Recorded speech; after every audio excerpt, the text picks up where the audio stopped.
Graça e paz, amados. Eu gostaria de agradecer a você que está inscrito no nosso canal. Estamos chegando à marca de 500 inscritos. Isso tem me deixado muito feliz. Que cada um dos irmãos possam ser agentes multiplicadores dessa mensagem. Eu quero explicar aos irmãos o motivo pelo qual eu não estava gravando o vídeo, que eu estava em mudança, né? Como vocês podem ver aqui, um novo cenário. Eu mudei do prédio onde eu estava morando e agora a gente vai voltar a gravar vídeos e estar postando aí para edificação dos irmãos. Amém? Eu gostaria de convidar você a abrir a sua Bíblia comigo no livro na carta de Paulo, segunda carta de Paulo aos Coríntios, capítulo de número 1. E o tema da mensagem hoje é: por que vale a pena servir o Senhor? Amém? 2 Coríntios, capítulo 1, versículo 3, eu quero ler com os amados, que diz o seguinte: louvado seja Deus, o Pai do nosso Senhor Jesus Cristo, o Pai bondoso, o Deus de quem todos nós recebemos ajuda. Queridos, eu quero meditar com você nessa mensagem, falando sobre Paulo dizendo que todos nós recebemos a ajuda de Deus.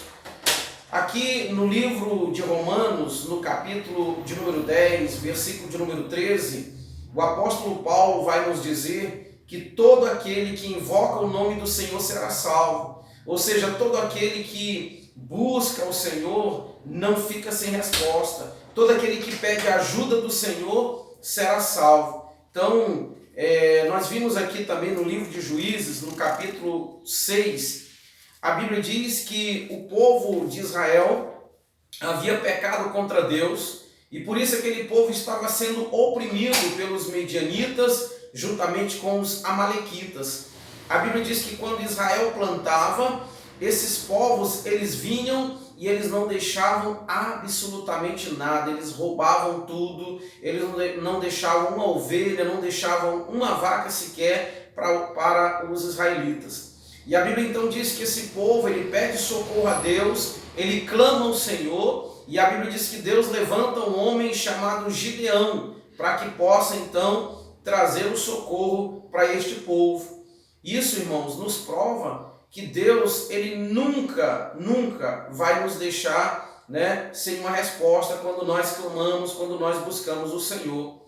Em Juízes, capítulo de número 16, do versículo 28 ao versículo de número 30, nós vamos ver Sansão pedindo ajuda do Senhor, Sansão fazendo oração e dizendo: Senhor, ouve-me, ainda que seja somente esta vez, e dá-me novamente esta força, para que eu possa vingar-me daqueles que furaram os meus olhos.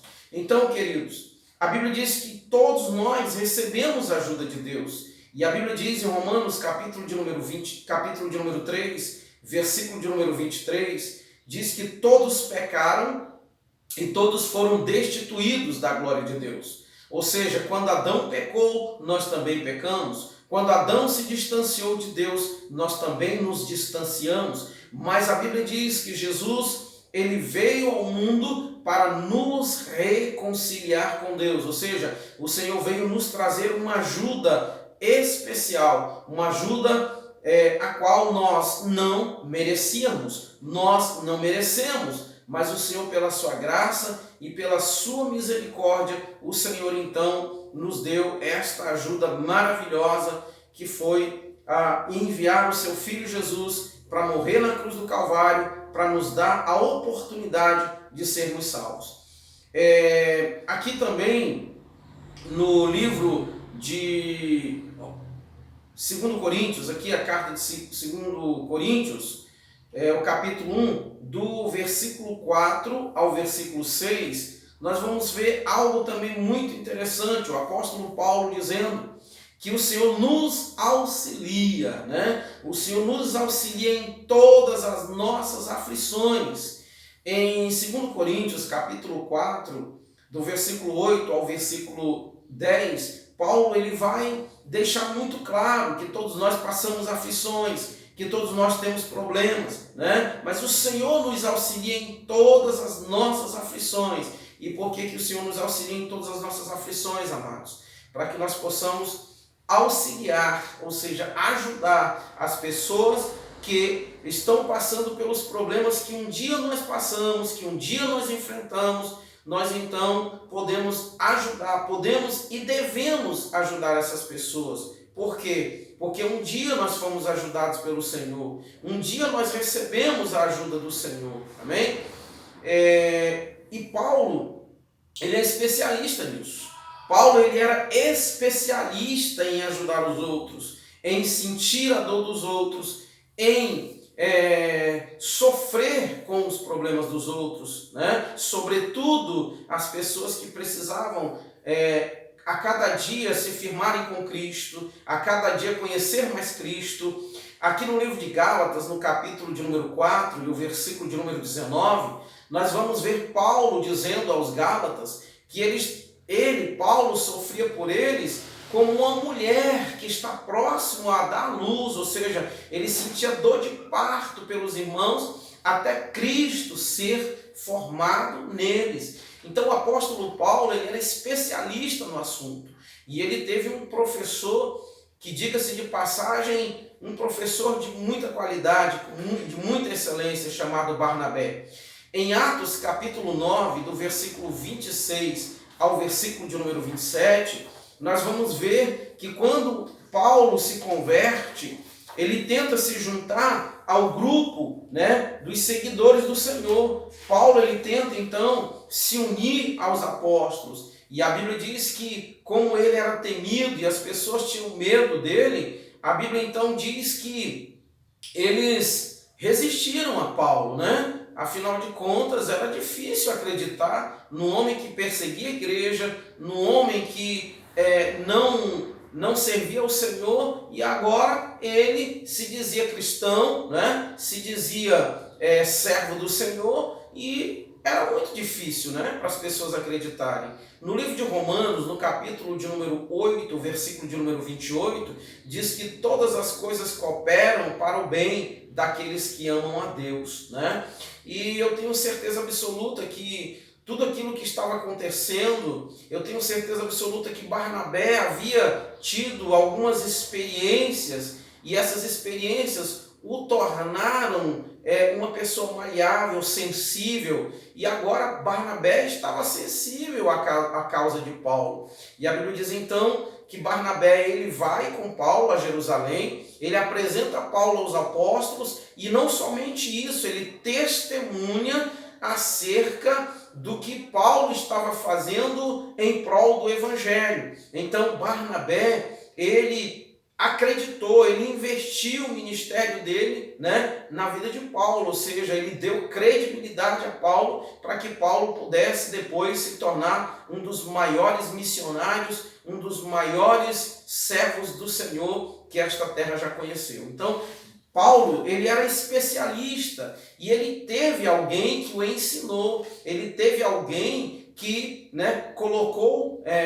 Paulo ao seu lado e, de certa forma, ele mostrou para as pessoas: eu acredito em Paulo, eu tenho visto o testemunho de Paulo, e por isso eu estou aqui para apresentá-lo a vocês e dizer que nós devemos receber, porque ele de fato se converteu, ele de fato está servindo ao Senhor. Isso é lindo, isso é maravilhoso, né? Irmãos, mas durante a nossa vida, durante a nossa caminhada, e eu tenho certeza que você já conheceu ou conhece alguém que já recebeu ajuda do Senhor, ou ajuda de alguma outra, ou a mesma ajuda de uma pessoa, mas que quando chegou a hora desta pessoa fazer algo por alguém, esta pessoa simplesmente se omitiu, virou as costas e nada fez. Queridos, eu sempre costumo dizer que há um pecado que vai levar muita gente para o inferno, e esse pecado é o pecado de omissão, né? É o pecado de omissão, de ingratidão, né? E a Bíblia diz, Jesus disse isso lá no livro de Mateus, capítulo 25, do versículo 31 em diante, quando Jesus vai argumentar, falar com as pessoas que estavam à sua esquerda, né? Eu estava com fome, você não me deu de comer. Eu estava nu, você não me vestiu, né? Eu estava preso, você não foi me visitar. Eu estava doente, você não foi me ver. Eu era estrangeiro e você não me hospedou. Mas, Senhor, quando nós deixamos de fazer isso ao Senhor, quando nós vimos o Senhor assim, nessa condição,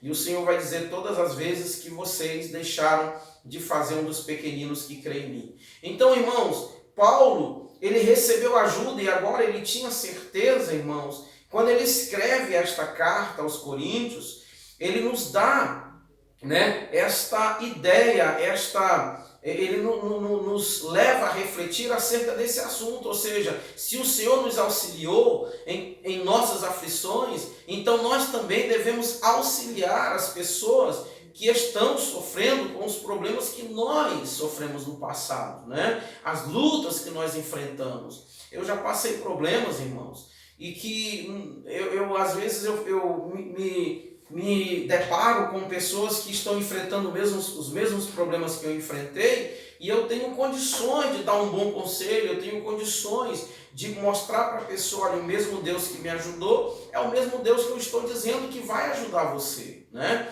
Então, Paulo ele nos diz isso, que nós devemos ajudar as pessoas, assim como nós recebemos a ajuda do Senhor, assim como nós fomos auxiliados pelo Senhor, nós também precisamos ajudar as pessoas, né? E como eu disse, você já deve conhecer ou deve ter conhecido alguém que no momento em que precisou, né, ajudar alguém, auxiliar alguém, simplesmente essa pessoa virou as costas, né, e nada fez. Em Gênesis, capítulo de número 40 e o versículo de número 23, nós vamos ver José passando por isso, né? A Bíblia diz, vocês conhecem a história de José, José estava preso, né? E ali ele cuidava de duas pessoas que eram o chefe do copeiro do rei, dos copeiros do rei, e o chefe dos padeiros. E a Bíblia diz que esses dois homens tiveram um sonho, José interpretou o sonho desses homens e tudo que José falou aconteceu. Mas algo interessante, a Bíblia diz que José, quando ele fala com o copeiro, ele fala assim, olha, quando você estiver diante do rei, lembre-se de mim. Quando você estiver diante do rei, fala com ele a meu respeito, porque eu vim para o Egito, né? Eu vim para o Egito, eu não fiz nada para ser vendido para cá, como também não fiz nada para vir para ser preso, eu estou inocente aqui. Mas a Bíblia diz aqui no versículo 23 do capítulo 40 de Gênesis, que o chefe dos copeiros, ele esqueceu completamente de José. Ele saiu e não lembrou do pedido que José fez. Ele não lembrou do que José havia dito para ele. Me ajude, fale com o rei ao meu respeito. Aqui no capítulo 41, no versículo 1, a Bíblia vai dizer que o chefe dos copeiros, ele esquece José exatamente por 2 anos, irmãos. 2 anos ele esquece de José. Mas no mesmo capítulo 41, do versículo 19 ao versículo 13, esse homem ele repara, né? Ele repara o problema.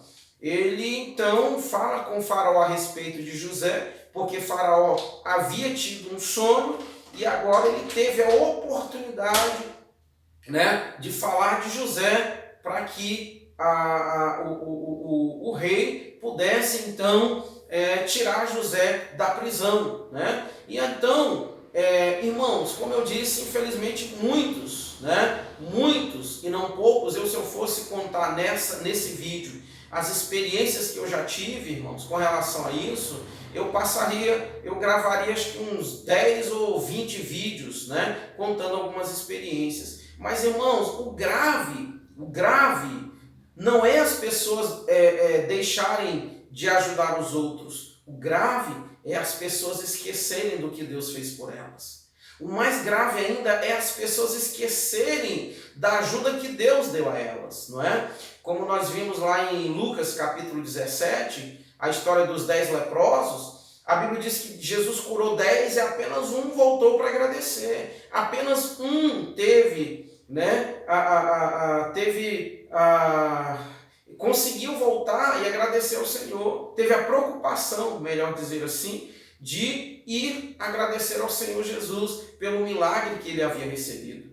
No livro de Jó, no capítulo 42, no versículo 8, nós vamos ver Jó recebendo uma tarefa de Deus, e a tarefa era exatamente orar por alguém, pelos seus amigos que haviam condenado ele, os seus amigos que haviam chamado Jó de adúltero, haviam chamado Jó de ladrão, haviam dito que Jó estava naquela condição porque Jó havia pecado contra o Senhor, mas agora Jó recebe uma tarefa nobre do Senhor, e esta tarefa era ajudar aqueles que haviam condenado Jó, aqueles que se diziam amigos de Jó, mas que se levantaram contra Jó, disseram absurdos contra Jó, mas agora Deus, ele dá oportunidade para Jó fazer o contrário, Ele dá oportunidade para Jó fazer o contrário, ir lá, orar por eles, interceder por eles, para que o Senhor pudesse abençoá-los,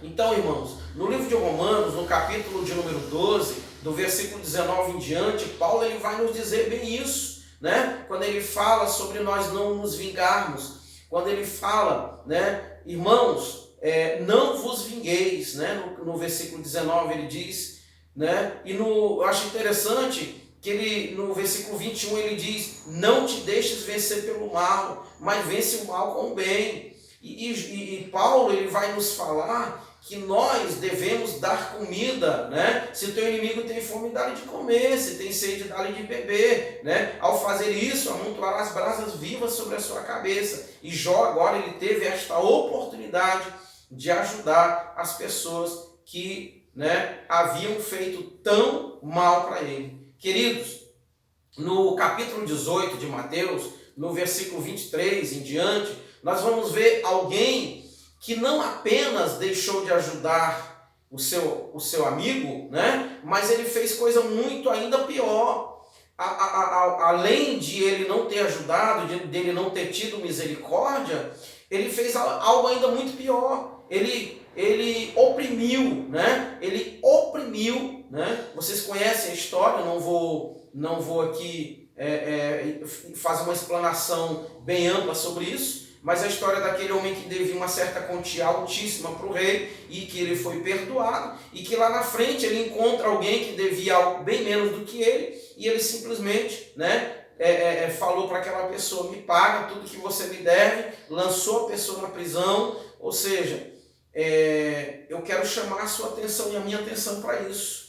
Se nós recebemos o auxílio do Senhor, recebemos a ajuda de Deus, é para nós também darmos essa ajuda a outras pessoas que precisam de nós, que necessitam do nosso socorro, que necessitam do nosso auxílio, Paulo, ele nos diz isso aqui na sua carta, na sua segunda carta aos Coríntios, no capítulo 1, onde nós estamos meditando. Amém, queridos? E também, irmãos, nós devemos saber que em todas as nossas aflições o Senhor vai estar conosco. Isso é maravilhoso, Isso é lindo. Em tudo, em todas as aflições que nós passarmos, em todas as lutas.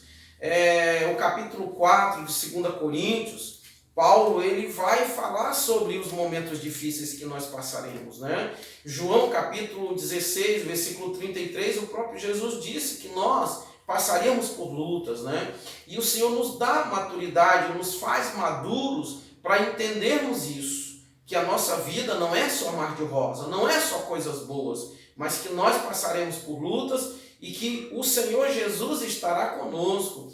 Ele não nos abandonará, Deus não nos abandonará, E foi assim com José lá no Egito. O Senhor não abandonou José. Foi assim com Daniel lá na Babilônia. Foi assim com Ezequiel. Foi assim com Jeremias. E será assim conosco, se nós permanecermos firmes na presença do Senhor.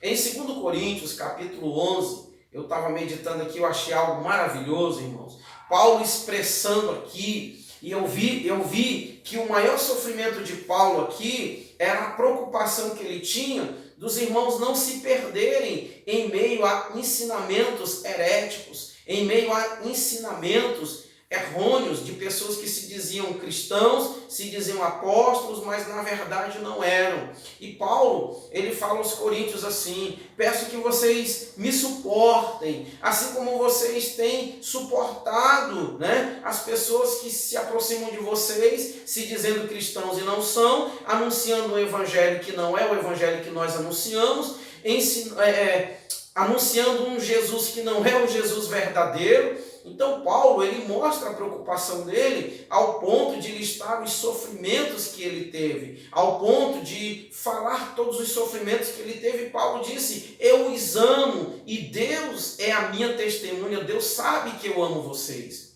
Então, queridos, que nós possamos olhar para esta palavra e que nós possamos colocar ela em prática, que nós possamos auxiliar pessoas que estão passando lutas, problemas que nós passamos no passado.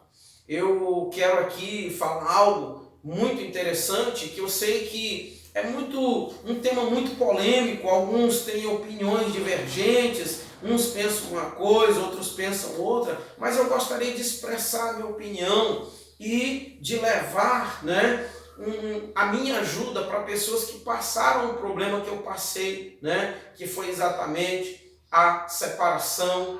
Nós sabemos, irmãos, que existem pessoas que estão sofrendo porque foram abandonadas, pessoas que estão sofrendo porque seus cônjuges os abandonaram, né? Eu tenho acompanhado um amigo no estado de Minas Gerais.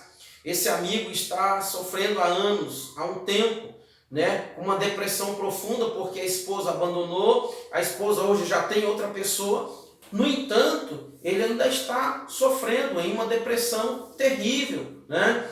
E eu tive, né, o privilégio de receber o auxílio do Senhor, a ajuda de Deus, onde eu não, graças a Deus, eu não mergulhei numa depressão profunda, não precisei viver dependendo de remédio, dependendo de medicamentos. Mas quantas pessoas hoje, irmãos, por conta deste problema, têm que tomar remédio para dormir? Quantas pessoas, por conta desse problema, não conseguem mais viver, não conseguem mais ter uma vida normal, não conseguem mais sorrir? Queridos, eu quero dizer para você uma coisa: o que você pode fazer diante da escolha de alguém que resolveu te abandonar? O que você pode fazer diante da escolha de alguém que decidiu não lutar mais pela família, decidiu não lutar mais pelo casamento? Você vai viver assim a vida inteira? Você vai deixar de viver? Você vai até colocar em risco a sua salvação? Porque quando nós mergulhamos numa tristeza profunda, numa depressão profunda, nós estamos dizendo que nós não estamos conseguindo confiar e acreditar que o nosso Deus nos ajuda a vencer essa depressão e esse problema.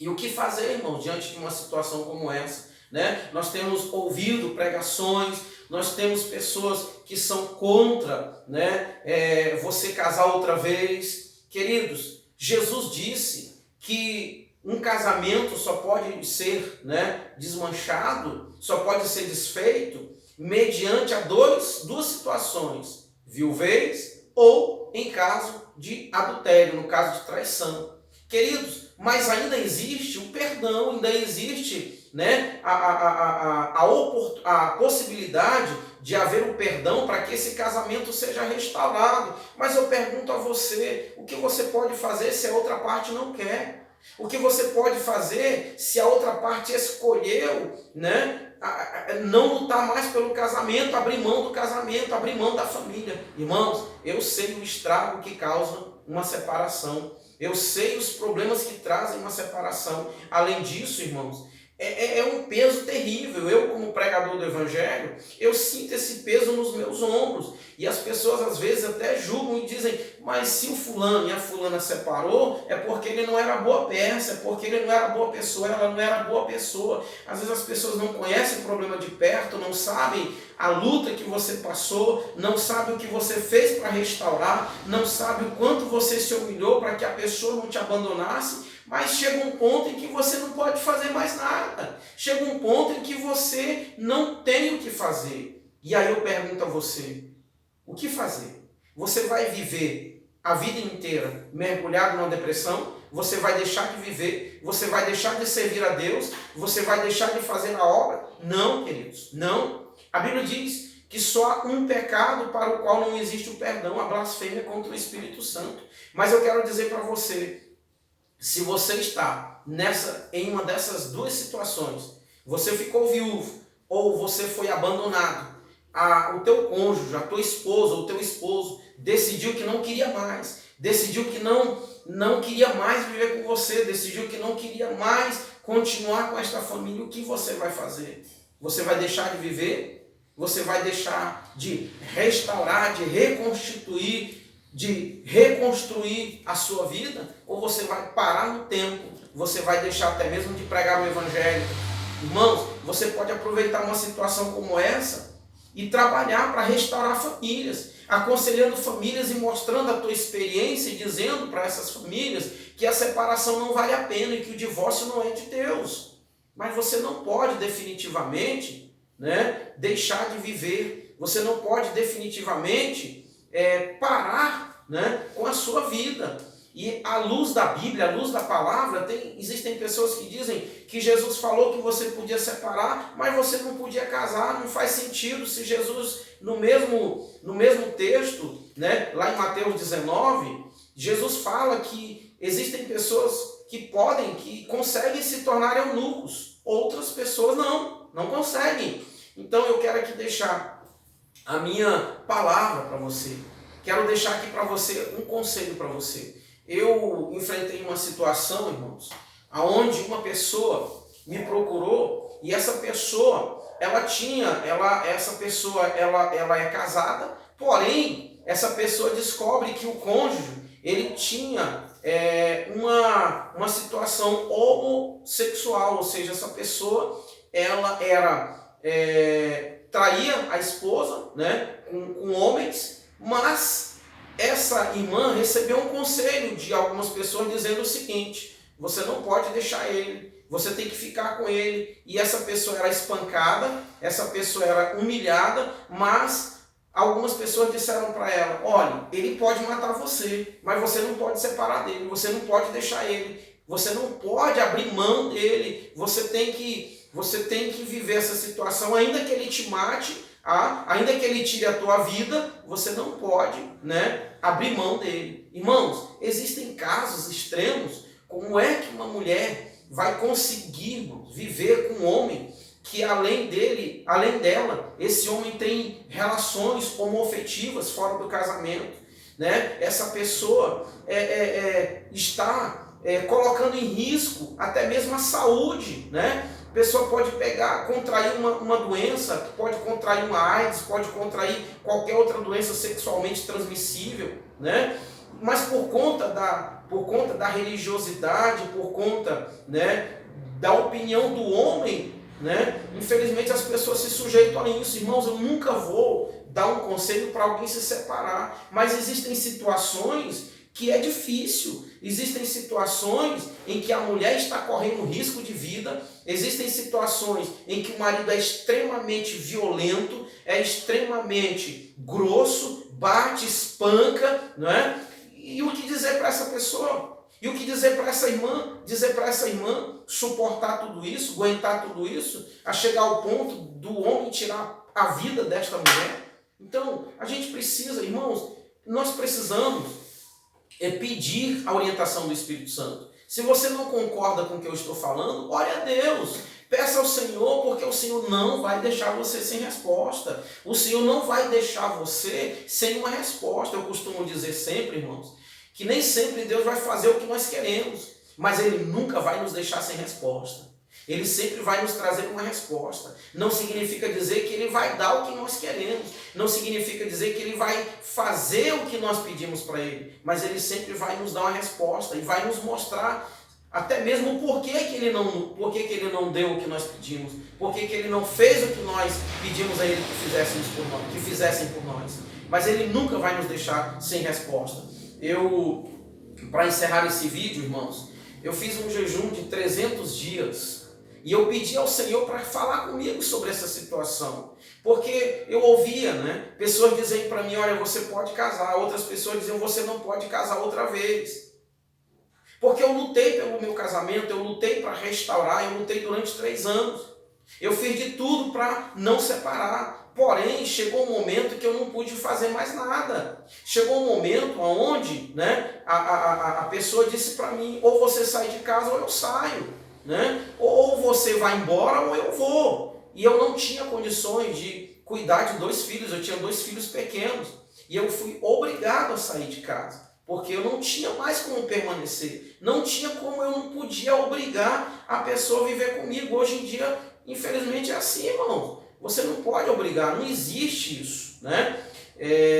Então, eu orei e fiz 300 dias de jejum. E eu lembro quando eu estava com 60 dias, eu tive um sonho. Existem pessoas que não dão crédito a sonho, mas Deus fala conosco em sonho sim. E Deus fala conosco pela palavra. É a forma mais eficaz de Deus falar conosco, é pela palavra. Mas nós não podemos descartar também que Deus fala conosco através de irmãos. Deus fala conosco através de sonhos. E eu estava com 60 dias desse jejum. E eu tive um sonho. E nesse sonho, alguém chegava comigo e dizia, Reginaldo, eu sou um anjo do Senhor, estou aqui para responder a você acerca do divórcio. Você quer saber? Eu disse, quero. Ele disse, de fato, o divórcio não é de Deus. De fato, o divórcio é das trevas. Ele disse, porém, a diferença entre 2 pessoas envolvidas no processo de divórcio. Você quer saber? Eu falei, quero. Ele disse, é o coração. Ele disse, aquela pessoa que chora, que luta, que geme, que jejua, que luta pela restauração do seu casamento, ainda que esta pessoa não consiga porque não depende apenas dela, esta pessoa está livre. Porém, a parte que vira as costas para o maior projeto de Deus, que é a família, e não luta, não ora, não jejua, não se esforça para restaurar o casamento, essa pessoa está morta. O que está vivo nela é apenas o corpo. A alma está aguardando um momento para ser lançada na escuridão. E aquele anjo disse para mim assim, lembra de Mateus capítulo 18? Eu disse, lembro. Mas eu falei assim, mas o que exatamente o Senhor quer dizer? Ele falou sobre perdão. Existe a possibilidade do perdão. Ele disse, quando há um processo de divórcio, Deus fala com as 2 pessoas envolvidas no processo. Porém, uma delas endurece o coração e decide abandonar o projeto de Deus, que é a família. E ele disse, o divórcio de fato não é de Deus, o divórcio é do diabo. Queridos, nós não podemos nos conformar com isso. Nós não podemos nos conformar com tantos divórcios dentro da igreja, com tantos divórcios na casa do Senhor. Porém, existem situações que nós não podemos fazer nada. Quando uma parte não quer, a outra infelizmente não pode obrigar. E aí o que dizer? O que fazer? A outra parte então, que decidiu lutar, que lutou e que fez tudo o que pôde, mas não conseguiu restaurar, o que essa pessoa vai fazer? Vai deixar de viver? Né? Vai deixar de servir o Senhor? Irmãos, eu quero aqui falar algo que eu achei, que eu ouvi e que é muito preocupante. Um certo pregador renomado, ele diz o seguinte, que a pessoa que separou e casou de novo já está no inferno. E eu vi pessoas, irmãos, já conheço história de pessoas que passaram por isso e que disseram, eu não vou mais servir a Deus, porque eu já estou condenado mesmo. Né? O que dizer de alguém que infelizmente foi obrigado a se separar, constituiu família, tem criança, tem filhos, e agora você chega com essa pessoa e diz assim, acaba com tudo, né? Desfaz tudo. Queridos, eu quero dizer para você que vive numa situação como essa, você que foi obrigado a separar, você que não quis, lutou até o fim, fez tudo que você pôde, mas chegou um ponto em que você não pôde fazer mais nada, e a outra pessoa foi embora, te abandonou, te deixou. Queridos, eu quero dizer para você, Deus é contigo, o Senhor é contigo, o Senhor é contigo, Deus sabe, Deus conhece o nosso coração e sabe tudo que você fez para restaurar o teu casamento. Se você não conseguiu, porque não dependeu apenas de você. Eu tive um caso tivemos um caso na nossa congregação de uma pessoa que nós lutamos para restaurar o casamento dessa pessoa. Eu lembro que até eu fiz uma reunião com essa pessoa, ela e o esposo, que estavam em processo de separação, Eu coloquei uma mesa, coloquei 4 cadeiras, sentei com eles e perguntei para eles assim: vocês acham que está tudo certo aqui nesta mesa? Não está faltando nada? Olhem bem. Eles disseram: não, está tudo certo. Eu falei: não, está errado, está faltando. Aqui tem 4 cadeiras e só tem 3 pessoas sentadas. Eu disse a eles: a minha esposa deveria estar aqui comigo, aconselhando vocês, dizendo para vocês não separar. Ela deveria estar aqui lutando para que o casamento de vocês fossem preservados. E eles começaram a chorar e disseram: é verdade. Eu disse: eu estou aqui sozinho conversando com vocês. E só Deus sabe o quanto eu estou constrangido. E só Deus sabe o quanto eu estou me sentindo mal diante desta situação. Eu quero dizer para vocês: não separem. Não separem. Eu sei o estrago que causa uma separação. Mas infelizmente isso não foi o suficiente. Ele decidiu ir embora, abandonou ela. Mas o que, infelizmente, irmãos, aconteceu depois é que essa pessoa se levantou dentro da congregação, dizendo a todos que eu não podia me casar outra vez, eu não podia constituir outra família, eu tinha que viver sozinho o resto da minha vida, e isso afastou pessoas da congregação, tirou muitas pessoas da congregação. Por quê? Porque nós lutamos para restaurar, não conseguimos, e por não conseguirmos, essa pessoa então colocou na cabeça, né, que assim como ela achava que não podia, então ninguém mais pode, né? Então a gente tem que ter cuidado, irmãos, com que as mensagens que nós ouvimos, até mesmo sobre essa mensagem que eu estou falando aqui. Se você não concorda, se você acha que eu estou errado, mas eu dou um conselho para você: não decida, não tire suas conclusões. Sabe o que você deve fazer? Ore ao Senhor, pergunte ao Senhor, coloque seu joelho no chão, faça assim como eu fiz. Jejue, procure resposta diante do Senhor e certamente Ele não vai deixar você sem uma resposta.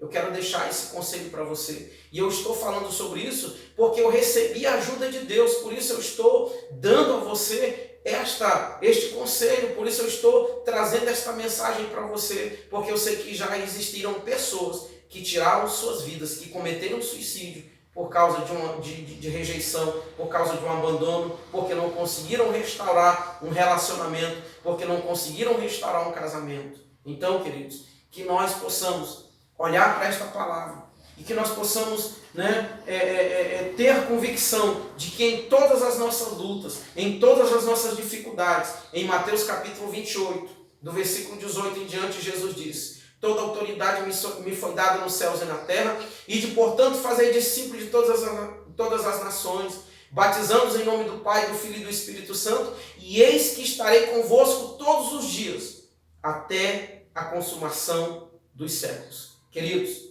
para encerrar a mensagem, eu quero dizer o seguinte: nós não podemos brincar com isso, porque existem pessoas que estão no 2º, no 3º, no 4º, no 6º casamento. Nós não podemos brincar. Nós não podemos brincar com isso, isso é algo muito sério, irmãos. Mas eu tenho certeza absoluta que se você lutou e você não conseguiu restaurar o teu casamento, à luz da palavra, você está livre. Se você viveu esta situação de traição, né? E mesmo assim você decidiu perdoar, você decidiu restaurar, mas a pessoa disse: eu não quero, eu prefiro a outra pessoa, eu prefiro ir para o mundo, eu prefiro, né, viver com a pessoa com a qual eu te traí. O que você pode fazer? À luz da palavra, você está livre. O que você não pode é brincar. Você não pode achar que você pode casar 2, 3, 4, 5, 10 vezes. Não, isso já é brincar com Deus, isso já é brincar com a palavra.